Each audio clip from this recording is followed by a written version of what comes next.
என் தங்கமே, உன் அப்பன் கருப்பன் என்னுடைய வார்த்தைகளை இன்றாவது என் குழந்தை நீ செவிகொடுத்து கேள். என் குழந்தையே, உன்னுடைய இல்லத்தில் ஒருவருக்கு செய்வினைகளை செய்து கொண்டிருக்கின்றார்கள்.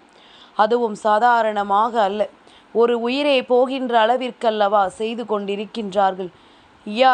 யாருக்கு செய்கிறார்கள் என்று நான் உனக்கு சொல்லிவிடுகின்றேன். நீ சற்று சுதாரிப்பாக இருந்து கொண்டால் போதும். மற்றபடி கருப்பன் உன்னை காப்பாற்றி விடுவேன். என் குழந்தையே, எப்பொழுதுமே நாம் நம்புகின்ற மனிதர்கள்தான் நமக்கு மிகப்பெரிய துரோகத்தை செய்து விடுகிறார்கள். இன்றும் அப்படித்தான். நீ அதிகமான நம்பிக்கை கொண்ட ஒருவர்தான் உன் வாழ்க்கையில், உன்னுடைய குடும்பத்தில் மிகப்பெரிய பிரச்சனையை உருவாக்க துடித்து கொண்டிருக்கின்றார். என் பிள்ளையே, செய்வினைகள் செய்வதில் பல விதம் உண்டு. அதாவது, ஒரு செய்வினையை செய்து ஒருவரை திருந்த வைக்க கூட செய்யலாம். அதாவது, நமக்கு எதிராக இருப்பவர்கள், நமக்கு துன்பங்களை கொடுப்பவர்கள் என்று யாராவது ஒருவர் எதிரில் நிற்கிறார் என்றால் அவர்களுக்கு செய்வினைகளை செய்து அவர்களை நல்வழிப்படுத்தலாம். தனக்கு எந்த துரோகத்தையும் செய்யக்கூடாது என்பது போன்ற ஒரு பய உணர்வை அவர்களுக்கு கொடுக்கலாம். அல்லது சிறு சிறு பிரச்சனைகளை அவர்கள் வீட்டில் கொடுத்து அவர்களுக்கு ஏதோ செய்வினை கோளாறு இருக்கிறது என்பது போன்ற பயத்தை காட்டி அவர்களுக்கு இருக்கின்ற நிலையிலிருந்து அவர்களை நிச்சயமாக வேறு நிலைக்கு அழைத்து செல்லலாம். இதுவெல்லாம் ஒருபுறம் இருக்க, ஒரு உயிரை பறிக்க வேண்டும் என்று சொல்லி செய்வினை வைக்க நினைப்பது மிகவும் மோசமான ஒரு காரியம். இது செய்தவர்கள் எப்படிப்பட்டவர்களாக இருந்தாலும் சரி, அவர்களுக்கும் ஒரு மிகப்பெரிய பாதிப்பினை ஏற்படுத்தும். அடுத்தவர்களுக்கு எந்த வகையிலும் கஷ்டங்களை கொடுக்க வேண்டும் என்று நினைக்காதபடி இந்த வாழ்க்கையில் மனிதர்கள் மிகவும் குறைவாகத்தான் நடமாடிக்கொண்டிருக்கின்றார்கள். அதே நேரத்தில் அடுத்தவர்களின் கஷ்டங்களை கண்டு ரசிப்பவர்கள் இங்கு ஏராளம். அவர்களை நாம் கை வைத்து எண்ணிவிட முடியாது. அந்த அளவிற்கு அதிகமாக உலவிக் கொண்டிருக்கின்றார்கள். எப்பொழுது யாருக்கு என்ன நடக்கும் அதை கண்டு நாம் மகிழ்ச்சி அடையலாம் என்கின்ற எண்ணத்தோடு தான் இவர்கள் சுற்றித் திரிகின்றார்கள். அப்படி இருக்கும் பொழுது உன் வீட்டில் இருக்கின்ற ஒருவருக்கு இது போன்ற ஒரு ஆபத்து நடக்கிறது என்றால் அது யாருக்காக வேண்டுமானாலும் இருக்கலாம், உனக்காக வேண்டுமானாலும் இருக்கலாம், உன் வீட்டில் இருக்கின்ற உன்னுடைய உடன் பிறந்த உறவுகளுக்கோ அல்லது உன்னை பெற்றவர்களுக்கோ இருக்கலாம் அல்லவா? என் குழந்தையை, நிச்சயமாக இன்றே தெரிந்து கொள். இவர்கள் யார் என்பதனை இன்றே புரிந்து கொள். இல்லை என்றால் உனக்கு வரக்கூடிய பிரச்சனைகள் என்னவென்று தெரியாமல் போய்விடும். உன்னை சூழ்ந்து வருகின்ற பல கஷ்டங்களை என்னவென்று நீ உணராமல் போய்விடுவாய். உன்னை சுற்றி நடப்பது எல்லாம் என்னவென்று தெரிந்து கொண்டால் மட்டும்தான் நிச்சயமாக இந்த சூழ்ச்சிகளிலிருந்து உன் வாழ்க்கையை உன்னால் மீட்டெடுக்க முடியும். என் குழந்தையே, சோதனைகளை கொடுத்து ஒருவரின் வாழ்க்கையை அழிக்க நினைக்கின்ற இந்த மனிதர்கள் எந்த எல்லைக்கும் செல்ல துணிந்தவர்கள்.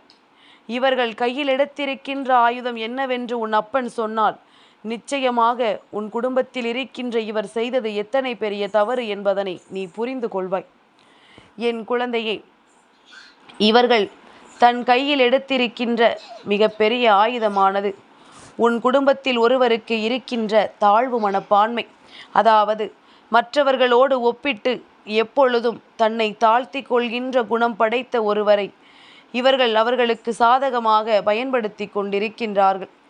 அப்படி இருக்கும் பொழுது இது போன்ற சூழ்நிலைகளை நடத்த விடாமல் நிச்சயமாக நாம் இதிலிருந்து இவர்களை காப்பாற்ற வேண்டும். தாழ்வு மனப்பான்மை எந்த இடத்தில் தலை தூக்க ஆரம்பிக்கிறதோ அந்த இடத்தில் பிரச்சனைகள் வராமல் இருக்காது. தாழ்வு மனப்பான்மை கொண்டவர்கள் நிச்சயமாக இந்த வாழ்க்கையில் ஒருபொழுதும் முன்னேறிவிடவும் முடியாது. என் குழந்தையே, இப்படிப்பட்ட எண்ணம் கொண்ட ஒருவர் உன் குடும்பத்தில் இருக்கும் பொழுது அதனை அவர்களுக்கு சாதகமாக பயன்படுத்தி கொண்டார்கள் என்பதுதான் உண்மை. நாம் உன் குடும்பத்தில் இருக்கின்ற ஒவ்வொருவரிடம் இருந்தும் இவர்களை பிரிப்பதற்கான செய்வினைகளைத்தான் அவர்கள் செய்து கொண்டிருக்கின்றார்கள். இது எந்த எல்லைக்கு சென்று முடியும் என்று புரியாமல் அவர்கள் செய்து கொண்டிருக்கின்றார்கள். ஒருவரினுடைய மனதிற்குள் அவர்கள் குடும்பத்தை பற்றிய தேவையற்ற விஷயங்களை விதைக்கும் பொழுதும் தன்னை பற்றி தன் குடும்பம் தவறாக நினைக்கிறது அல்லது தன்னை தன் குடும்பத்தில் இருக்கின்ற யாரும் மதிக்கவில்லை என்பது போன்ற ஒரு உணர்வை அவர்களுக்குள் உருவாக்கும் பொழுது கடைசியில் அவர்களுக்கு இந்த வாழ்க்கையை வெறுத்து போகும். நாம் யாருக்காக வாழ வேண்டும், எதற்காக வாழ வேண்டும் என்பது போன்ற ஒரு எண்ணம் அவர்களுக்குள் வந்துவிடும். இந்த எண்ணத்தினால் அவர்கள் இந்த வாழ்க்கையை வேண்டாம் என்று விலகிச் செல்லக்கூடிய சூழ்நிலை ஏற்படுவதோடு மட்டுமல்லாமல், நாம் நிரந்தரமாக இந்த உலகத்தில் இருக்க வேண்டாம் என்பது போன்ற ஒரு எண்ணமும் உருவாவதற்கு வாய்ப்புகள் அதிகம். அதைத்தான் அவர்கள் சரியாக செய்து கொண்டிருக்கின்றார்கள். என் குழந்தையை, இன்றிருக்கின்ற சூழ்நிலையில் என்னதான் ஓட்டமாக ஓடினாலும், எவ்வளவுதான் பணத்தை தேடினாலும், தனக்கிருக்கின்ற ஒரு சந்தோஷம் என்பது தன்னுடைய குடும்பமாகத்தான் எல்லோருக்கும் இருக்கின்றது. தாம் கடைசியாக வந்து சேரக்கூடிய இடம் தன்னுடைய குடும்பம் அல்லவா? எவ்வளவோ இன்னல்களும் சோதனைகளும் துன்பங்களும் இருந்தாலும் தனக்கென ஆறுதல் கிடைக்கக்கூடிய ஒரு இடம் என்றால் அது தன்னுடைய வீடு. தன்னுடைய குடும்பத்தில் இருக்கின்ற மனிதர்கள் எவ்வளவுதான் தனக்கு பிரச்சனை இருந்தாலும், எத்தனை பேரை இந்த உலகத்தில் நாம் சுற்றி சுற்றி வந்தாலும், நமக்கு ஒரு கஷ்டம் என்ற ஒன்று வந்தால் நம்மோடு துணையாக இருக்கக்கூடியவர்கள் நம்முடைய உறவுகள்தான், நம் குடும்பம்தான் என்பது இன்றிருக்கின்ற எல்லோருமே உணரத் தொடங்கிவிட்டார்கள். அப்படி இருக்கும் பொழுது அந்த குடும்பமே தனக்கு எதிராகவோ அல்லை தன்னை மதிக்கவில்லையோ என்பது போன்ற ஒரு உணர்வுகளை ஒருவருக்கு கொடுத்து விட்டோம் என்றால், அத்தோடு அவர்களுக்கு இருக்கின்ற கடைசி நம்பிக்கையான தன் குடும்பமும் தன்னை கைவிட்டு விட்டதோ என்கின்ற ஒரு எண்ணம் வந்து அவர்கள் இந்த சூழ்நிலையிலிருந்து அப்படியே தன் வாழ்க்கையை விட்டுவிடத்தானே எண்ணுவார்கள். அதுபோன்று தான் உன் குடும்பத்தில் இருக்கின்ற ஒரு பிள்ளையும் எண்ணத் தொடங்கி இருக்கின்றது. உன் வீட்டிற்கு மிகவும் அருகாமையில் ஒரு 2 வீடு கடந்து ஒரு பெண்மணி இருந்து கொண்டிருக்கின்றாள். அவள் என்ன செய்கிறாள் தெரியுமா? உன்னுடைய குடும்பத்தில் என்ன நடக்கிறது, உன் குடும்பத்தில் ஒற்றுமை இருக்கிறதா இல்லையா, உன் வீட்டில் இருக்கின்றவர்கள் எல்லாம் சந்தோஷமாக இருக்கிறார்களா இல்லையா என்பதனை எப்பொழுதும் நோட்டமிட்டு கொண்டிருக்கின்றாள். கஷ்டங்கள் இருந்தாலும் அந்த கஷ்டத்திலும் ஒரு மகிழ்ச்சி உன் வீட்டிற்குள் இருப்பதை கண்டு அவளுக்கு பொறுக்க முடியவில்லை.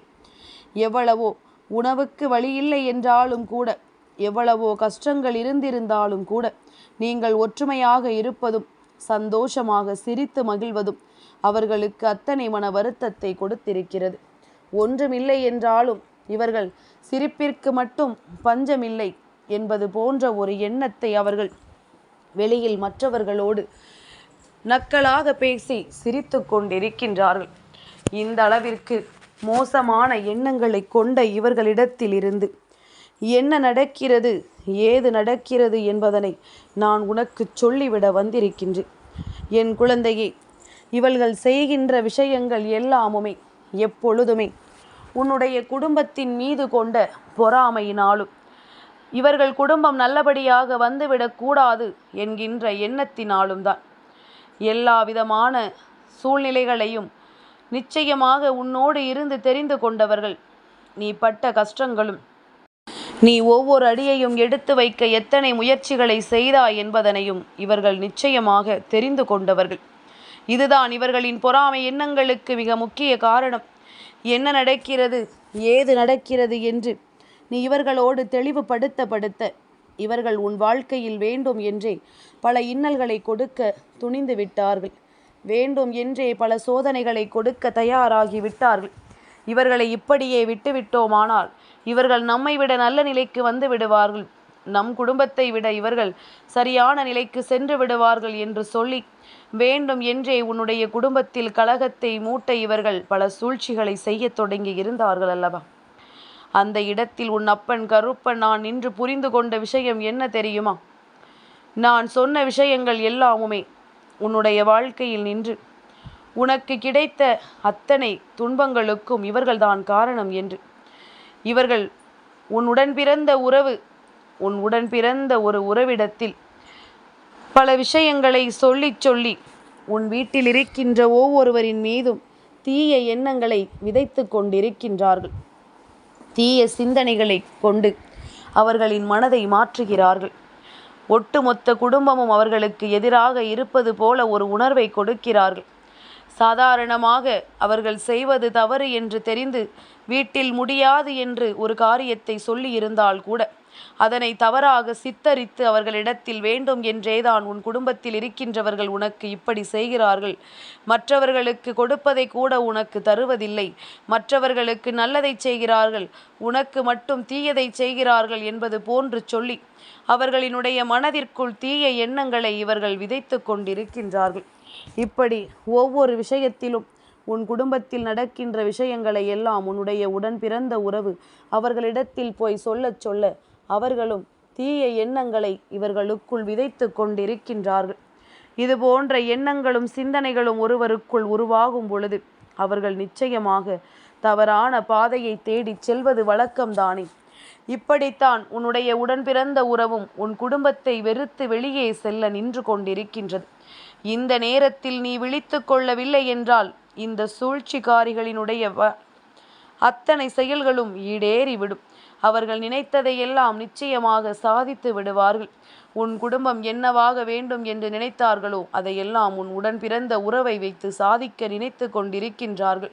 குடும்பத்திற்குள் பிரிவினையை ஏற்படுத்தி விட்டாலே அங்கு பாதி விஷயங்கள் தானாகவே தடைப்பட்டு போய்விடும் என்பதுதான் அவர்களினுடைய எண்ணமாக இருக்கின்றது. அப்படி இருக்கும் பொழுது என்னவெல்லாம் நடக்கிறது, ஏதுவெல்லாம் நடக்கிறது என்று உணர முடியாமல் இவர்கள் செய்கின்ற இந்த விஷயங்கள் ஒவ்வொன்றும் இனி எந்த நேரத்திலும் உன்னுடைய வாழ்க்கையிலிருந்து மிகுதியான நற்பலன்களை கொடுக்க வேண்டிய நேரமும் வந்துவிட்டது என்றுதான் சொல்ல வேண்டும். ஏனென்றால் உன்னுடைய உடன் பிறந்த உறவிற்கு ஒரு தக்க பாடம் ஒன்று கிடைக்கப் போகின்றது. நம் குடும்பத்தை மற்றவர்களிடத்தில் அடகு வைத்துவிட்டு அவர்களிடத்தில் நம் குடும்பத்தில் நடக்கின்ற எல்லா விஷயங்களையும் வெளிப்படையாக சொல்லிவிட்டதனால் இப்பொழுது தன் குடும்பத்திற்கு வந்திருக்கின்ற அவமானம் என்னவென்று அவர்களுக்கு வெளிச்சம் போட்டு நான் காட்டப் போகின்றேன். அவர்கள் வாயாலேயே உன் உடன் பிறந்த உறவை பற்றி பேசி சிரிப்பதை கேட்கப் போகிறார்கள். இவர்கள் இல்லாத நேரத்தில் இவர்களை பற்றி அவர்கள் ஏளனமாக பேசுவதையெல்லாம் இதுவரையிலும் அவர்கள் கேட்கவில்லை. அப்படிப்பட்ட ஒரு சூழ்நிலையை அவர்களுக்கு நான் உருவாக்கி கொடுக்க வருகின்றேன். என்ன நடக்கிறது, ஏது நடக்கிறது என்பதனை உணர்ந்து கொண்டு, சுற்றிலும் இந்த வாழ்க்கை என்ன கொடுக்கிறது என்பதனை தெரிந்து கொண்டு, எல்லா நேரத்திலும் உனக்கு வேண்டிய விஷயங்களை எல்லாம் இவர்கள் எந்த அளவில் உன் மனதை காயப்படுத்தி உன்னை முன்னால் விட்டு பின்னால் நின்று பேசி சிரித்தார்கள் என்பதனை அந்த உறவு தெரிந்து கொள்ள வேண்டிய நேரம் வந்துவிட்டது. என் குழந்தையே, உன் உடன் பிறந்த உறவிற்கு இது தேவைதான். ஏன் தெரியுமா? எதற்காக கருப்பன் இப்படி சொல்கிறேன் என்று தெரியுமா? என் குழந்தையே, உன்னுடைய உடன் பிறந்த உறவு இத்தனை காலமும் இது போன்ற செயல்களை செய்வதற்கு முன்னால் தன் குடும்பம் முக்கியம் என்று நினைக்காமல் போய்விட்டதல்லவா? தன் குடும்பத்தில் இருக்கின்றவர்கள் நமக்கு எப்பொழுதும் தீங்கு செய்ய மாட்டார்கள் என்று எண்ணாமல் போய்விட்டதல்லவா?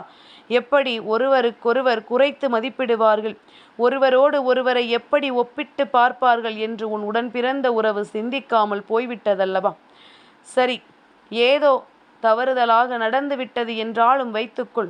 இப்பொழுதும் அவர்கள் திருந்தி நல்வழிக்கு வரவில்லை என்றால், அவர்களை யாரென்று அடையாளப்படுத்திய பிறகும் அவர்களின் உண்மையான குணம் என்னவென்று தெரியப்படுத்திய பிறகும் இவர்கள் அதிலிருந்து வெளிவரவில்லை என்றால் நிச்சயமாக இந்த வாழ்க்கையை அவர்களுக்கு கேள்விக்குறியாக மாறுவதற்கும் வாய்ப்புகள் இருக்கின்றது. சூழ்நிலைகளை தனக்கு சாதகமாக்கி உன் குடும்பத்தில் மிக பெரிய துன்பத்தை உருவாக்கி வெற்றி காண துடிக்கின்ற இந்த சூழ்ச்சிகள் நிறைந்த மனிதர்களிடத்தில் சிக்கிக்கொண்ட உன்னுடைய உடன் பிறந்த உறவானது நிச்சயமாக இப்பொழுது மீண்டு வர வேண்டும். இல்லை என்றால் மேலும் மேலும் பல கஷ்டங்களும் பல பிரச்சனைகளும் வந்து கொண்டுதான் இருக்கும். பல இன்னல்களும் பல சோதனைகளும் வந்து கொண்டுதான் இருக்கும். நீ இப்பொழுது உன் உடன் பிறந்த உறவிற்கு சரியான அறிவுரைகளை வழங்க வேண்டிய நேரம். இந்த நிலையில் இவர்களை காப்பாற்றவில்லை என்றால் இனி எப்பொழுதும் உன் உடன் பிறந்த உறவினை மீட்டெடுத்து விட முடியாது. நீ அவர்களுக்கு நல்ல அறிவுரைகளை சொல்லி குடும்பத்தின் வசம் இழுத்து வர வேண்டும். இந்த கருப்பன் அதற்கு உனக்கு துணை புரிகிறேன் என் குழந்தையே. இல்லை என்றால் இவர்களினுடைய மனநிலையானது மிகுந்த பாதிப்பிற்கு உள்ளாகி தேவையற்ற செயல்களை எல்லாம் இந்த வாழ்க்கையில் நடத்தும் என்பதனை நீ புரிந்து கொள்ள வேண்டும். எதிர்வரக்கூடிய சூழ்நிலைகள் எல்லாம் மிகுந்த மோசமான நிலைக்கு சென்றுவிடும் என்பதனை நீ மறந்துவிடக்கூடாது. இந்த நேரம் உன் அப்பன் கருப்பன் நான் சொன்ன வார்த்தைகள் ஒவ்வொன்றும் உனக்குள் புரிதலில் இருக்கும் என்றால் நிச்சயமாக இவர்களை தேடிச் செல்வதில் இருந்து உன் உடன் பிறந்த உறவை காப்பாற்று. கெட்ட எண்ணம் கொண்ட மனிதர்கள் என்பது அவர்களுக்கே தெரிய வரும் பொழுது நிச்சயமாக இத்தனை நாளும் தான் நடந்து கொண்ட விஷயத்திற்காக வருத்தமடைய போகிறார்கள். அதற்கு முன்னமே அவர்களை தடுத்து நிறுத்திவிடு. நிச்சயமாக உன் குடும்பத்திற்கு எப்பொழுதும் சோதனைகள் வராமல் காப்பது இந்த கருப்பனின் கடமையாக இருக்கும் என்பதனை நீ ஒருபோதும் மறக்காத என் தங்கமே. இந்த கருப்பனின் ஆசீர்வாதங்கள் என்றென்றைக்கும் உனக்கு முழுமையாக கிடைத்து கொண்டே இருக்கும்.